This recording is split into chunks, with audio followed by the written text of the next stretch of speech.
The Tennis Gambling Podcast on the Sports Gambling Podcast Network is brought to you by NYRA Bets. Bet the Kentucky Derby by using the code SGPN25 for $25 free bet plus a $200 deposit match bonus at nyrabets.com. That's SGPN25 and start winning today.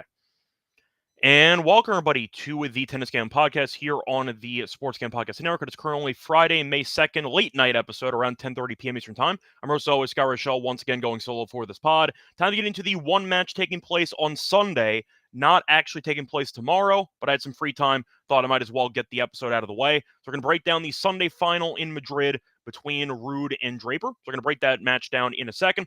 Before that, though, brief recap of how we did in the last episode. And after a really cold start to the tournament, we're heating up a little bit. Had a nice sweep for the second straight episode. For the lock, had a nice win with Draper first set minus 1.5 games at minus 115. Worked that, was up a break early, then gave it back, then won the break again, then was able to hold out a pretty tough final game, but he was able to win the first set 6-3. So nice win there for the lock. For the dog, nice win as well, as we had Ruud team total over 12.5 at even money. Bit of a sweat there. We thought we might be getting a 7-5 or 7-6 in the first set. Then Ruud broke and ended up winning 6-4. But Cerundolo kept his nerve, at least to enough degree, to force a 7-5. And Ruud eventually did win while landing with 13 games. So overall, a nice back-to-back sweep streak for us. We'll try to keep it rolling here for the final taking place on Sunday in Madrid. Now, before we get into the actual recap of the semis, a reminder that you can help support the show by subscribing on YouTube, and a reminder you can also leave a rating and a review on Spotify or Apple. So no matter how you actually consume the podcast, you can help the show grow. So please give some feedback. Please like and subscribe. And I believe we're trying to close in on 1K for YouTube. I think we're at 923, I think. I'm hopefully, once again, expecting us to end up at 1,000 by the end of May. So hopefully you can help us get there. But either way, hopefully you've been enjoying the winners that we have had the last couple of days. Also, a reminder to check out the merch store on the SGPN website. We have a lot of great Tennis Gambling Podcast merch with sweatshirts, t-shirts, and mugs. High quality, very affordable. Recommend getting yourself something there, not just for the tennis show, but also for the other shows with the network. Plus, a reminder that we do have a great way of supporting the podcast, not just for the Tennis Gambling Podcast, for every show on SGPN. A reminder that all the content is free. You can take a second to give a 5-star rating and a review. Don't forget to subscribe to the channels individually on YouTube. Anyway, moving on to the recap of the semis. Now, I said before we ended up sweeping, so we got everything right, including the actual sides. Thought we'd end up seeing Ruud win, and he was able to do so. Close match, was entertaining, but either way, Ruud to get the job done in straight sets. Cerundolo, though, squandered a couple of golden opportunities late in that second set. I thought we were going to go 3 at one point. I saw Cerundolo get a break early in the second set. Ruud broke back.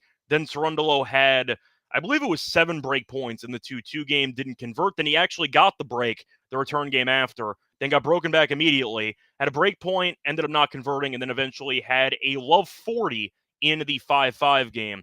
Didn't convert, and then eventually Ruud got the boomerang break as he was able to win 7-5. So in the second set, by comparison, Ruud ended up having to face 13 break points, and he fought off 11 of them. Cerundolo, by comparison, ended up losing the serve 3 times while only facing 5 breakpoint chances. So it felt like Cerundolo kind of outplayed Ruud for that second set, and he just couldn't win the big points. And that's kind of how it went, but Ruud was able to survive. Kind of a weird start to that match, though, because Ruud called for the trainer about 3 games in, which I thought was kind of bizarre. But either way, he looked fine, was able to win.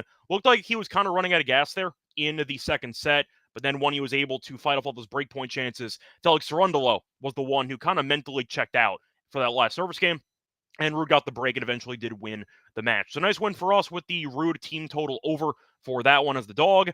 For the other match, it was definitely entertaining as Draper and Musetti had a couple of long rallies. Definitely an entertaining match, but it felt like Draper was always one step ahead over the course of pretty much, I'd say, from the get-go. I mean, Draper was up a break immediately. Then you saw Musetti break back at 2-1. And then you saw Draper break again. And from that point forward, Draper never got broken in the entire match. So Draper got broken in his second service game, and then after that, he kind of coasted from that point forward. But Draper was definitely the sharper player. Thought Musetti, despite beating Diallo in the previous round, didn't really look that sharp. And the fact that Diallo just hit a bunch of unforced errors, and the fact that Diallo was a lucky loser who was on a Cinderella run, allowed Musetti the opportunity to win in straight sets, despite not exactly looking as good as we thought he'd look. But I thought that Draper has been probably the best player here, either him or Ruud. I think that's definitely a worthy final based on how both guys have looked so far. Neither guy's dropped a set in the entire tournament after all. But Draper, I just thought was in better form, and I thought he'd look it, and I thought that him being a big favorite was actually warranted because he was undefeated against Musetti. He had not dropped a set since juniors against Musetti. So Draper just had his number, and it felt like Draper was able to once again get by. Had to fight off a couple of dangerous moments, mainly the advantage break point here for Musetti in the 3-4 game. But Draper fought it off and then eventually did win in the breaker. So either way, nice win for Draper. Thought he served well, and I feel like when you're looking at how both guys fared into the semis, I thought both guys looked pretty good. I think Draper looked better than Ruud by comparison, but there was a day off in between. So if you are concerned about the Ruud injury that he called the trainer for three games in, you really shouldn't be, because once again, there is a day off tomorrow. So Ruud and Draper should be well rested and should be somewhat healthy. Then again, neither one of them dropped a set the entire event. So fatigue was really never an issue, but it did seem like Ruud was starting to show signs of fatigue at the end of that second set, but he was able to win and was able to avoid going to a third in what could have been a potential marathon. So once again, a nice episode for us. Ended up hitting the lock and dog for the second straight episode. I'll try to keep rolling here for the third straight episode with a lock and dog sweep. Now, before we get into any of the actual preview for the final in Madrid on Sunday, a reminder that we are brought to you by our sponsor, EdgeBoost, the first ever bank account for bettors. You can also ensure that all your gambling transactions are approved. No usage fees, no minimum balance. You can also earn cashback rewards, 100% approval for all betting deposits. Sign up today at edgeboost.bet. Promo code SGPN. Deposit $25 and EdgeBoost will match the deposit. It's edgeboost.bet. Promo code SGPN. We're also brought to you by NYRA Bets. It's every week at SGPN. Make sure to check out our horse racing podcast, Notorious OTB, for all of your picks. Plus, get on the action of the most exciting 2 minutes in sports with NYRA Bets. Sign up today. Boost your Derby bankroll with a $25 free bet and $200 deposit bonus with promo code SGPN25. Join now and claim your $25 free bet and $200 deposit match bonus at nyrabets.com. That's SGPN25. We're also brought to you by MyBook.ag because they're the place to bet every sport. They have the NBA playoffs, the NHL playoffs. If you want to bet on Game 7 tomorrow with the Clippers, you definitely can do that too. They have UFC, you name it, tennis. Point is, though, you can also use it for a ton of locations. You can also use crypto for your invest payouts and easy deposits. Head to MyBook.ag, promo code SGPN for a 100% deposit match up to 1K. Terms and conditions apply. MyBook.ag, promo code SGPN. Welcome back, everyone, to the Tennis Game Podcast. Finished going through the recap of the matches on Friday. Time to move on to the match on Sunday between Draper and Ruud. Should be a fun one based on the form of both players because both guys, as I said before, have not dropped a set in the entire tournament. So both guys have kind of been coasting. Yes, Draper has an asterisk next to it because Berrettini retired after a set. But the point is, both guys have been looking very sharp, and I do think it should be a very fun final.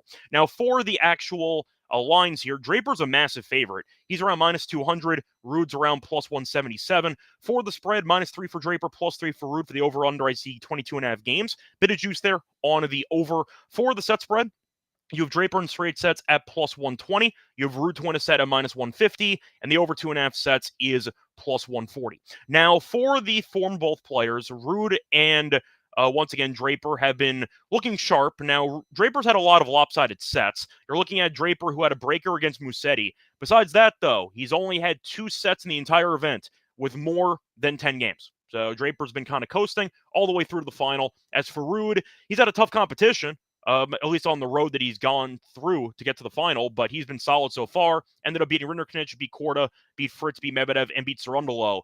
A very tough bracket for Ruud, and he was able to get by a couple of competitive sets, though, 3 straight matches with a 7-5 set in it. So Ruud has had a couple of dangerous moments, but he's been able to come out on top in each of them. Draper, by comparison, beat Musetti, beat Arnaldi, kind of a Cinderella run there. Beat Paul, beat Berrettini, who was injured, and beat Griekspoor. So both guys have looked sharp. Ruud, though, I'll admit, has faced off against better competition. I think you're looking at a spot where, once again, it should be a pretty fun battle. I do question initially if Draper should be a minus 200 favorite. We know Ruud is a multiple-time French Open finalist. He's proven time and time again that he can be very good on clay. Probably top 5 in the world on clay. He's had a bit of a rough go of it, though, for the last couple of years when it comes to actually winning titles. But we do know that the upside's definitely there, and he can showcase his clay prowess on Sunday. Now, Draper has been kind of I'm trying to think of the way to describe it. Kind of like a comet, I guess, because we knew that he was going to be good. we didn't think he'd be this good this quickly. Draper was always the guy with upside who seemed to get injured all the time, and then he changed some stuff around, and now he's actually a legitimate top 10 guy in the world. You could argue that he has the upside of a top 5 guy in the world, but either way, Draper, we saw win a 1,000 title in Indian Wells about a month ago. Now he's back here trying to win another 1,000 title on clay in Madrid. I feel like most people thought that Draper was fine on clay. I don't think they realized he was Masters 1,000 finalist good on clay. So there's definitely been kind of an alarming realization by a lot of people who thought Draper was going to be mostly a hard court and maybe grass guy after making the semis in the US Open last year. Nah, he's legit on like all 3 surfaces. He's really, really good. Now, do I think he should be minus 200? No, I think the price is too big. If they were playing again on a Saturday and you had an immediate turnaround for Ruud after the injury timeout, you could at least argue that Ruud might be well below 100%. Maybe you'll see Draper coast. The fact that there is a day off in between can also kill momentum for both players, and it can result in what could be a very ugly match early on. And Ruud, we know, has been here before. He's been in Masters 1000 finals before. He's won clay titles before. We know that he had the kind of the dubious title of Mr. ATP 250 because it felt like he was only winning 250s and he was losing all of these big matches. But the fact that he's been able to be successful on clay for a long time throughout his career, and the fact that Draper has definitely become a solid threat on clay without the exact resume that Ruud has, the line does feel pretty disrespectful, at least looking at the actual pricing. I think Draper should be favored. I think he has looked like the best player in the event so far, and I am wondering about Ruud with the injury he's dealing with. But I do think Ruud, who has not been playing badly, once again, both guys have not dropped a set yet. So I do think that Draper should be a favorite. I would have it at minus 130, minus 135. Minus 205 feels massive, unless somebody knows something about a Ruud injury. And I do like the day off in between to help Ruud recover. So I think based on the actual pricing, this line feels very big to me. I think I would pick Draper to win the match, but I do think 205 feels very, very large. I don't see much value on that. I think the value would probably be on, if I had to pick anything, probably the Ruud games +3. I think he could win a set here. I think Draper could win a competitive set. But the fact that Ruud has been in this environment before. Draper won a 1,000 title, but the point is I was on hard court. This is a bit of a different environment here on clay. I'm expecting a very fun match, should be competitive. I think Draper's going to win, but I do think minus 205 feels very steep. I don't see any value on that. It would be Ruud or pass for me. Think for the sake of the actual match itself, I think I would go with the over for the games here at 22.5. Maybe a team total over here. I think you're looking at what could be a competitive matchup that goes back and forth. Both guys, I think, are fine at serving, but are very good at returning. And I do think that you're going to end up seeing a decent amount of breaks in this match. So I do think you're looking at a spot where you might end up getting a lot of momentum swings over the course of each set. But it wouldn't shock me if this went to a deciding set. So maybe the over 2.5 sets is worth a look at plus 140. Think Draper, once again, is going to win, but Ruud to win a set at minus 150 does seem a little bit appealing, just based on how good he's been on clay and the fact that we know that he's not going to be intimidated by the moment where Draper, in theory, might. I think both guys will be fine with the actual environment, but I do think Ruud getting the extra day off is going to help him more than Draper because Draper's been coasting. He's shown no ill signs of, I'd say, injury, and Ruud has. So I do like the fact that Ruud has a day off to potentially recuperate, and I do think that's going to help him out in this match. But I do think Draper right now is playing a better, yes, weaker competition. I understand it, but it just feels like Draper's serve is better than Ruud's, and I do think Draper can actually volley a bit, which can give Ruud problems because Ruud, we know, stands so far back on the court. If Draper's able to neutralize the return game of Musetti, for example, we know is kind of similar to Ruud in the sense that they want to play long rallies, a lot of topspin involved, and they stand very far back on the court. And Draper only got broken one time.